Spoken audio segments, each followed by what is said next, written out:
Hello, Assalamu alaikum everyone. This is Sir Fadli again with a video, and this time the video is all about FA1 ACC. ठीक है, अगर आप ACC से relevant कोई चीज information हासिल करना चाहते हैं तो उसके लिए एक अलग से वीडियो होगी, लेकिन इंशाल्लाह इस वीडियो के अंदर मैं FA1 बताऊंगा, कुछ ब्रीफ डिस्कशन करूंगा FA1 के ऊपर और इस बात के ऊपर कि ACC से करना चाहिए, क्वालिफिकेशन बेहतर है नहीं है, because you are in your initial papers. तो जब आप स्टार्ट करेंगे इस तैयारी को तो बहुत सारे ख्याल आपके जहन में भी आएंगे और बहुत सारी रियलिटीज भी आपके सामने आएंगी कि भाई फला बंदे के साथ जॉब के टाइम पे ऐसा हो रहा है, फला को जॉब नहीं मिल रही। तो इस सब पे भी डिस्कशन करेंगे, but before we jump on to the video do make sure you subscribe the video for more interesting videos in the future. ठीक है, तो लेट्स स्टार्ट। अच्छा जी, सबसे पहले हम बात करते हैं ACCA की जर्नी की। ACCA की जर्नी अगर आप करते हैं A लेवल्स के बाद या आप करते हैं BCom के बाद, ठीक है, तो आपके पास मौजूद होंगे 13 पेपर्स। ठीक है, सबसे पहले तो ये क्लैरिटी मौजूद होनी चाहिए आपके पास। पहले 2017 के टाइम तक मैंने अपना ACC से क्वालिफाई किया है 2017 में, तो उस वक्त तक पेपर थे 14। तो अब जो लोग सोचते हैं कि यार 13 पेपर है, बहुत मजा आ गया, ऐसा बिल्कुल भी नहीं है। P1 और एक P3 का पेपर सेपरेट होता था उस टाइम पे, इन दोनों को उन्होंने मर्ज करके मेरे ख्याल से SBR के नाम से कुछ SBL के नाम से, सॉरी, स्ट्रेटेजिक बिजनेस लीडरशिप के नाम से उन्होंने क्या किया, उस पेपर को मर्ज करके एक पेपर बना दिया, जिसकी वजह से 14 से 13 पेपर हो चुके हैं, सॉरी।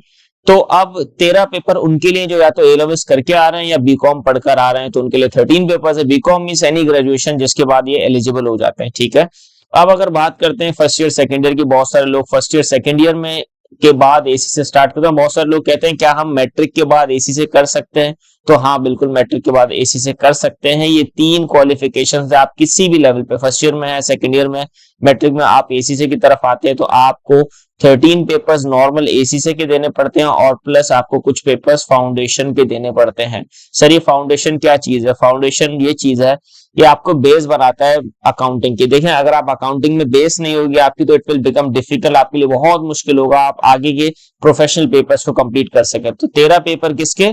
ACC के। और फाउंडेशन इन ACC के कितने पेपर होंगे? 4 पेपर। तो सर ये ऑल टुगेदर कितने बन जाएंगे? ये बन जाएंगे 17 पेपर्स। अगर आप आते हैं या तो मैट्रिक से या फर्स्ट ईयर से या सेकेंड ईयर से, इन तीनों में से किसी भी लेवल पे आप खड़े और आप ACC से स्टार्ट करना चाहते हैं तो आप आ सकते हैं। ठीक है, अच्छा, कुछ मैं आपको बेसिक नॉलेज भी ग्राउंड लेवल पे देता चलूं चीजों की, ताकि आपको बेहतर आइडिया जब आप स्टार्ट कर रहे हैं, सोच रहे हैं स्टार्ट करने का, तो आपको ये चीजें ऑलरेडी मालूम होनी चाहिए।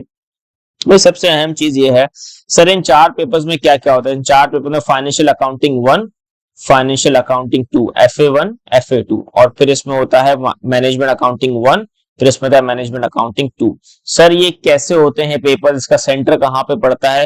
भाई देखें, ये जितने भी पेपर्स हैं, आप किसी भी पाकिस्तान की किसी भी जगह पे बैठ के देख रहे हैं, आप कहीं बाहर बैठ के इस वीडियो को देख रहे हैं, पेपर आपके कंप्यूटराइज होते हैं और कंप्यूटराइज कुछ सेंटर्स होते हैं। ठीक है, उन सेंटर्स में जाकर आप फीस पे ऑफ करते हैं अपनी और फिर आपको पेपर में सिट बैठने के लिए अलाउ किया जाया जाता है। ठीक है, मिनिमम एज लिमिट नहीं है, बस मिनिमम कम से कम आपकी मैट्रिक होना जरूरी है। ठीक है, इससे पीछे हैं अगर आप 8 या 9 क्लास में तो आप सोच तो सकते हैं, सोचने के कोई पैसे नहीं होते, लेकिन कर नहीं सकते। वंस यू क्वालिफाई और मैट्रिक, आपका मैट्रिक हो जाता है, आप उसके सेकंड डे से ही ACC से स्टार्ट कर सकते हैं। बस उसकी मैट्रिक की ट्रांसक्रिप्ट और जो भी शीट मार्कशीट वगैरह होती है वो आपको रिक्वायर्ड होगी, और फिर आप उसको अपने ACC अकाउंट में वो करेंगे, पुट करेंगे तस्वीर खींच के, वो फिर आप किसी भी सेंटर के थ्रू अपनी रजिस्ट्रेशन करवा सकते हैं। ठीक है, एक चीज ये है कि सर ये FA1 MA1 में कितने टाइम में दे सकता हूँ? 1 महीने में पेपर होंगे, 2 महीने में होंगे? देखें, हर महीने में मेरे ख्याल से it depends on the centre. जिस भी सेंटर में आप कंप्यूटराइज पेपर देते हैं, महीने में 2 to 3 टाइम्स जो है आपके एग्जामिनेशन होते हैं। ठीक है, आप फीस जमा कराएंगे, लेट सपोज आप फीस जमा कराते हैं 5 तारीख को, सेंटर कहता है हमारी नेक्स्ट डेट जो है 15 को, तो 10 दिन बाद आपका पेपर हो जाएगा।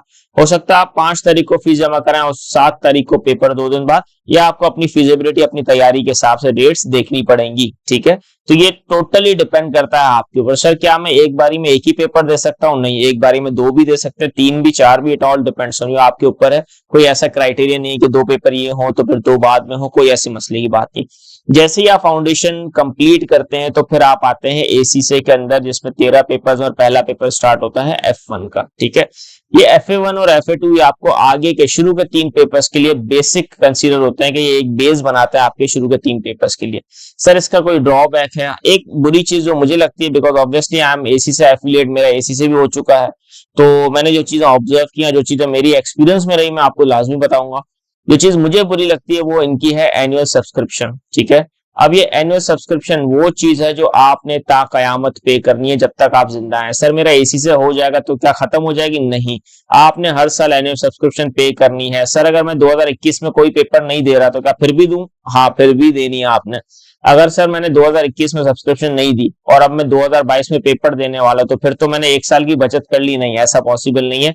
इस साल की सब्सक्रिप्शन भी दोगे और पिछले साल की भी दोगे, इन बिटवीन एक पेनल्टी होगी, वो भी पे करनी पड़ेगी। सॉरी टू से ऐसी इसलिए आ रही है कि देखो ये चीजें, मुझे ऐसा लगता है, ये मेरा अपना पर्सनल ओपिनियन है, आप लोग हो सकता है कुछ और ओपिनियन हो, आपका आपका डिफरेंस ऑफ ओपिनियन हो सकता है, कुछ और बात हो। मेरी नजर में सब्सक्रिप्शन फीस चार्ज नहीं है, एक तरह का एक्सटॉर्शन है, भत्ता है मेरी नजर में कि भाई आपने जो है क्वालिफिकेशन कर लिया, अब आप उनसे पैसे ले रहे हैं। अब जो लोग काम कर रहे हैं, जॉब कर रहे हैं, तो वो क्यों सब्सक्रिप्शन पे कर रहे हैं, बट लेकिन स्टिल एसी से सब्सक्रिप्शन ले रहा होता है, तो ये उनका एक नेगेटिव पॉइंट है।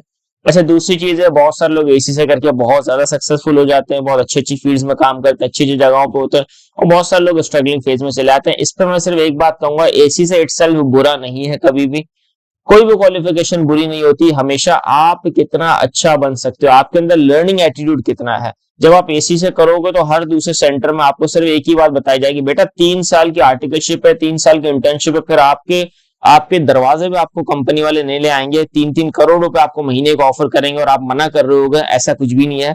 It all depends on learning. देखो मार्केट में इज्जत सिर्फ उसकी होती है जिसको काम बहुत अच्छा आता है। आप किसी मैकेनिक के पास जाते हो अपनी गाड़ी लेके, उसको काम नहीं आता, क्या उसको आप इज्जत से पेश आओगे? क्या आप ये सोचोगे यार इसकी इज्जत करनी चाहिए? क्या उसको आप बार बार जाओगे? कभी भी नहीं।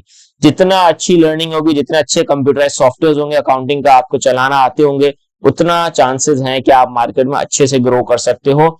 शुरुआत छोटी कंपनी से कम पैसों से होती है, लेकिन अगर लॉन्ग टर्म में देखो तो मेरे बहुत सारे दोस्त आज नेस्ले के अंदर भी हैं, बहुत सारे दोस्त एंग्रो के अंदर भी हैं, तो बहुत सारी बड़ी बड़ी कंपनीज आपको हायर करती है। और दुबई जाने का एक सबसे इजीएस्ट वे जो है वो इसी से क्वालिफाई, आप एक्सपीरियंस लें, काम सीखें, और सबसे मेन चीज सैप सॉफ्टवेयर, जब आप ये सीख लेंगे तो आपकी बहुत वर्थ हो जाएगी। अल्टीमेटली अगर मैं आपको सम अप करूं तो इज्जत सिर्फ उसकी है जिसको काम आता है। आपने सिर्फ एसी से कर लिया और आप उम्मीद लगा रहे हैं कि आपको 10-15-20 लाख 25 लाख रुपए मिलेंगे पहले महीने में एसी से करके, ऐसा पॉसिबल नहीं है।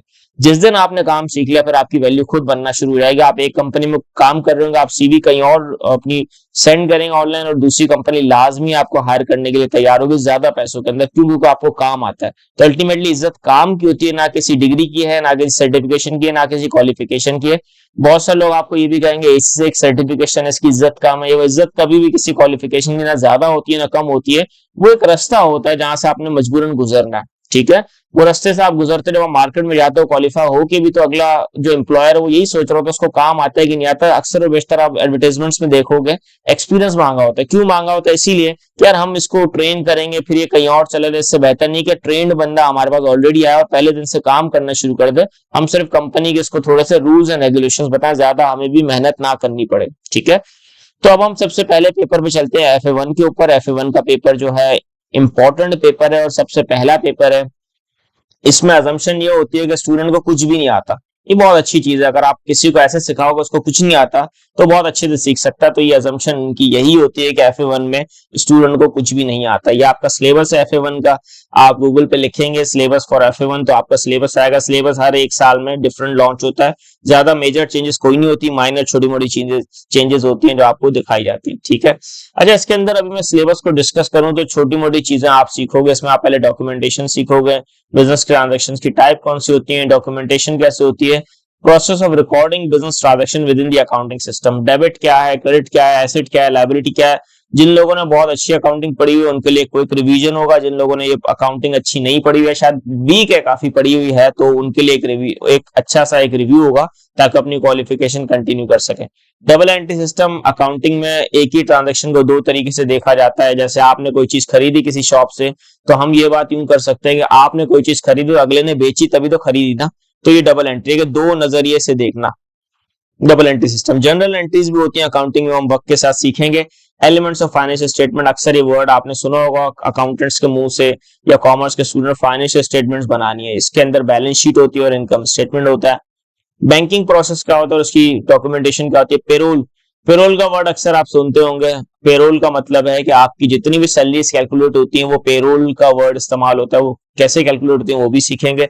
जनरल लेजर अकाउंट सीखेंगे, कैश और बैंक सीखेंगे जिसमें आपने कैश का रिकॉर्ड बनाना है, कैश बुक का नाम शायद सुना हो वो बनाएंगे, और फिर पेटी कैश बुक, एक छोटी कैश बुक भी बनती है जिसमें छोटे अमाउंट्स के एक्सपेंसेस रिकॉर्ड हो रहे होते हैं। सेल्स एंड क्रेडिट ट्रांजेक्शन जिसमें आप रिकॉर्डिंग सेल्स होती है, कस्टमर के अकाउंट बनते हैं और उस अकाउंट्स में किस तरह की अकाउंटिंग होती है वो भी हम सीखेंगे। परचेज एंड क्रेडिट ट्रांजैक्शन, जब कस्टमर के अकाउंट्स बना सकते हैं तो फिर हमें सप्लायर के भी बनाने पड़ेंगे, वो हम सीखेंगे इसमें। रिकंसिलेशंस, आपके रिकॉर्ड में आपके पास आपके हिसाब से बैंक में आपके पास 2 लाख रुपए पड़े हैं, लेकिन जब आप बैंक की स्टेटमेंट मंगाते हैं उस बैंक की स्टेटमेंट में 1.5 लाख रुपए लिखा हुआ, तो इसका मतलब क्या, ये 50,000 का डिफरेंस क्यों आ रहा है, ये क्या वजह है, इसको बोलते हैं रिकंसिलेशन, बैलेंसेस को मैच करना। ऐसा भी हो सकता है कि आपने जुम्मे को 4 बजे 5 बजे बैंक बंद हो रहा था, आपने 4 बजे चेक जमा कराया और बैंक ने वो चेक पास किया ही नहीं जुम्मे को, लेकिन आपने अपने पास उस चेक का अमाउंट रिकॉर्ड कर लिया, तो आपकी नजर में 2.5 लाख पड़े हुए लेकिन बैंक की नजर में 2 लाख है। तो यही वजह अक्सर ऐसी आपको नजर आएंगी। Preparing trial balance and correcting errors, trial balance भी बनाएंगे, और करेक्टिंग एरर्स में ऐसा होता है कि वो कहता है कि भाई एक नया बिल्कुल ही सादा सा, मतलब आपके जैसा ही कोई इंसान, जो नया नया बंदा था उसको किसी ने गाइड नहीं किया, उसने सारी अकाउंटिंग उल्टी कर दी, ठीक है, तो उसमें गलतियां कैसे ठीक होंगी, तो आप जैसे एक्सपर्ट्स को सवाल दिया जाएगा और उस सवाल में आप इसको सॉल्व करेंगे सही से। 100 मार्क्स का पेपर होता है, ठीक है, मिनिमम पासिंग 50% होती है, रिजल्ट आपका देन एंड देयर आ जाता है। जब आप उसको कंप्यूटराइज अटेम्प्ट करेंगे तो आप जब सबमिट का एक बटन आता है वहां आप क्लिक करेंगे, इन्विजिलेटर होगा आपके सर पे खड़ा, आप सबमिट दबाएंगे और उसी वक्त आपका सामने रिजल्ट आ जाएगा। 50% अब जितना भी आएगा कोई चीज मैटर नहीं करती, 50% नीचे आया तो फेल होगा, 50% से 51 आता है, 50 आता है, 57 आता है, या आपके 99 नंबर भी आ जाते हैं तो ये भी पास ही कंसीडर होगा, ठीक है। पास में रिकॉर्ड्स हैं, 100 नंबर भी बच्चे शुरू शुरू के पेपर्स में लेकर आए हैं और ये कोई बहुत बड़ी बात नहीं है, पॉसिबल है, आप भी कर सकते हैं, उस बच्चे ने किया वो भी इंसान है तो आप भी कर सकते हैं, ठीक है। रेंज ऑफ ट्रांजेक्शंस, ये सारी चीज हमने बात कर ली। अच्छा, FA1 के अंदर सबसे पहले स्टार्ट करते हैं हम लोग अकाउंटिंग की इक्वेशन से, जो कि मैं इंशाल्लाह नेक्स्ट वीडियोस के अंदर लाजमी बताऊंगा। पहले मैं स्टार्ट करता हूं अकाउंटिंग है क्या, बुक कीपिंग क्या है, अकाउंटिंग इक्वेशन क्या होती है, फिर उसके साथ हम करते करते उसकी की टर्मिनोलॉजी जो उसके साथ मिलती जुलती है वो मैं अनपैक करता जाऊंगा ताकि आपको बेहतर तरीके से समझ आए। फिर इंशाल्लाह इसकी किट भी करेंगे क्लास के अंदर, जो एग्जाम किट जिसको हम पास पेपर आप लोग अपनी जबान में कहते हो, लेकिन ये एग्जाम किट होती है जो सॉल्व करना लाजमी। अगर आप चाहते हैं बहुत अच्छा स्कोर आए तो 2 कैप्लन और BPP 2 कंपनीज हैं, उन दोनों की एग्जाम किट खरीदें और उन दोनों की एग्जाम किट को सॉल्व करें तो इंशाल्लाह आपके अच्छे नंबर आने के चांसेस बढ़ जाएंगे, ठीक है। ये सिलेबस हमने ऑलरेडी ग्लिम्स में शॉर्ट करके डिस्कस किया हुआ ऑलरेडी, ठीक है।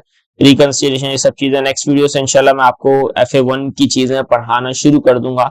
और ये यहाँ पे देखें समरी ऑफ चेंजेस, कुछ चेंजेस जो पिछले सिलेबस से हुई हैं वो भी यहाँ पे आना शुरू हो गई है, ठीक है। तो if you think you understood each and everything, अगर कोई सवाल आपका नहीं है तो आप सब्सक्राइब किए बगैर नहीं जाएंगे। अगर कोई सवाल है तो कमेंट कीजिएगा, लाइक कीजिएगा, शेयर कीजिएगा उन दोस्तों के साथ जिन्होंने AC से स्टार्ट करना है। And inshallah I'll be making more interesting videos in the future. Thank you for watching. Allah Hafiz everyone.